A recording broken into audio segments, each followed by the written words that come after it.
біздер таңертең шеруге қатыстық та. Қазір енді қыздарымызбен жақын жердегі паркке келе жатырмыз. Велопарк негізі. Бірақ жаяу, велосипедсіз жаяу. Жұрттар иттермен, осы бір жерлерде иттермен жүруге болады серуендеп. Мен балдарыммен жүрем. Апамызды біз сапарға шығарып салдық. Сондықтан өзіміз біз.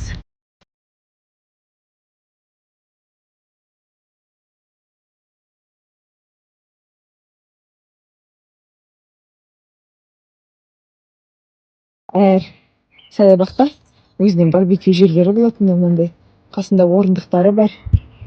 Әркім келіп демалыста осылай сосын орын жинап кету керек. Мына жерлерге келіп барбекю істеуге болады. Тіпті екі түрлі адамдар келсе де, мына оң жағында, сол жағында мынандай үстелдер мен орындықтар орналасқан.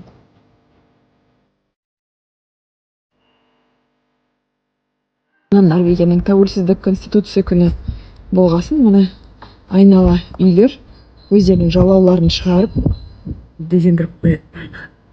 Есік алдарын барлығы.